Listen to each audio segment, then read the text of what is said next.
Hi guys, before we start this video, I apologize I've been ill and not uploading, but today we're going to rank the 7 Star Wars movies, and I'll do a mini explanation why they're that ranking. And before we go into this, from now on you will have to pause your video and look at the time in the description if you don't want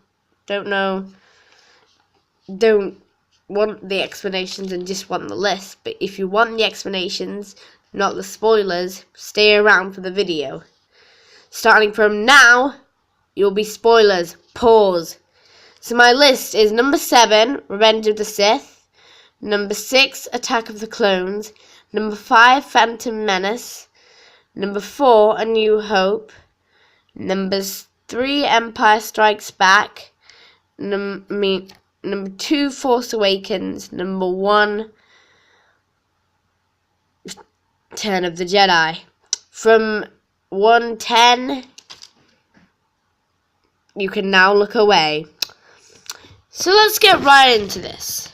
Number 7 is Revenge of the Sith.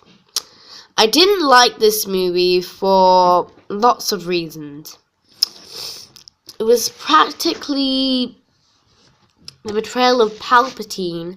I didn't like his betrayal. The story needed to be fleshed out better, more flowed.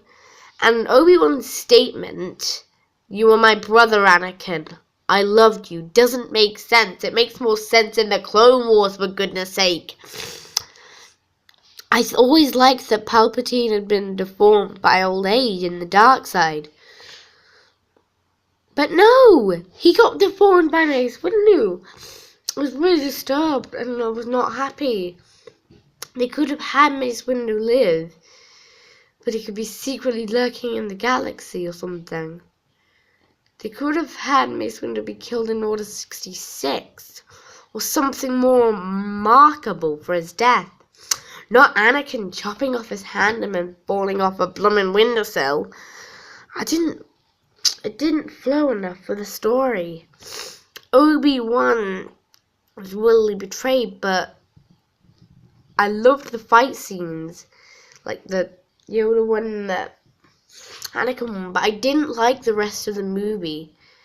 His turn to the dark side didn't make enough sense for me. Now, if you want my mum's ranking of the Star Wars movies, like and comment below and I'll get mum to do her rankings. But number 6 is Attack of the Clones. Now, I thought this movie was quite promising before I watched it. The actions in this film is really good, and the effects, you just get stunned. And even Obi-Wan said in Revenge of the Sith are our speciality. Blew my mind. But what I don't like about this film is, in fact, the betrayal of Obi-Wan and Anakin. The words said in Revenge of the Sith don't make sense. They don't interact properly to care about each other, making his fall to the dark side no sense at all.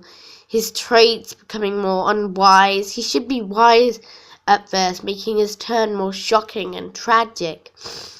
And I don't think it did that well enough. I don't think they portrayed Obi-Wan training Anakin well enough. It broke my heart seeing this movie. I was literally in tears of how they betrayed the movie so bad. Moving on. Phantom Menace is number 5. You'll be like, why the heck is Phantom Menace number 5? Well, Phantom Menace is number 5 because Jar Jar was alright, his comedy was okay, even though the movie would have made sense without him. Qui-Gon Jinn is amazing, and Anakin's betrayals, everything's good about this film. It brings a good build-up beginning. Since I am on time limit for filming, I will have to go in detail if you meet me in real life. But Qui-Gon Jinn, I was sad to see him go. He could have at least made Attack of the Clones more sense, and him dying near the beginning or middle of the film would have made sense for Anakin's turn as well as his mother's death. They could have done so much more with him, so potential to kill him off. I just don't get the fandom's hate for this episode. It was truly good. I loved a lot of stuff about this. But it's number 5 because of the popularity it gains, and Darth Maul's lightsaber was cool, but it had quite a few plot holes to blow me down.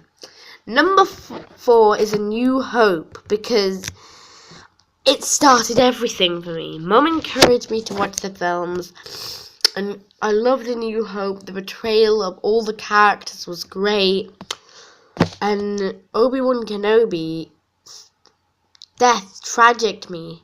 He could have been used for Empire Strikes Back, making Luke's consequences more worse, and it would have been more emotional, but no, they have to kill him off straight away.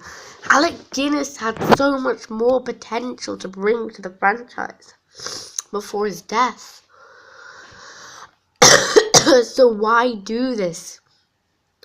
Hopefully an Obi-Wan Kenobi spin-off makes Obi-Wan Kenobi make more sense, but I was heartbroken at his death. But when we get into Force Awakens, you'll see what really spoiled me from it. Number 3. This is my top 3 now. Empire Strikes Back.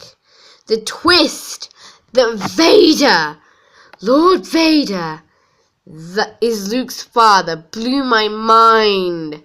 I didn't know that, for goodness sake, that Darth Vader was Anakin Skywalker. Mum didn't spoil it for me. I loved the twist. It brought emotional depth and sadness to me to see all the consequence in this episode. Han being put in carbonite freaked me out, and the training sequence were amazing. The effects, it was just so funny. I loved it.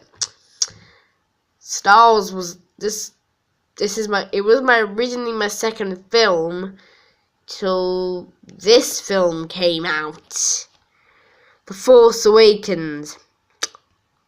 I loved this film. It was a fabulous reboot to the franchise. Lots of questions came from that movie. Why did Kylo Ren turn to the dark side in the first place? Who's Rey's parents?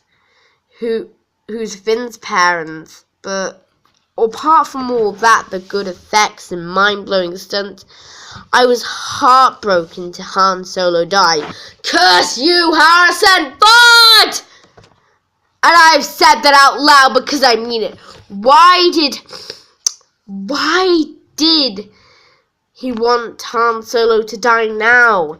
We could have had a deeper sadness in episode 5, like keeping Obi-Wan Kai, episode 8, consequence, bringing more depth and emotion to Rey's character. It could have been the final twist to see her personality in episode 9. But no, J.J. Abrams said, let's kill him now because Ben Solo was his child and Ben Solo's Kylo Ren. Let's finally grant Han Solo's wish. Well, Harrison Ford, no, you didn't need to do it now. It was the wrong time. That was the most scene that got me in tears, having to hug Mum. And it was so wrong to do. That's why it blew off number 1 spot.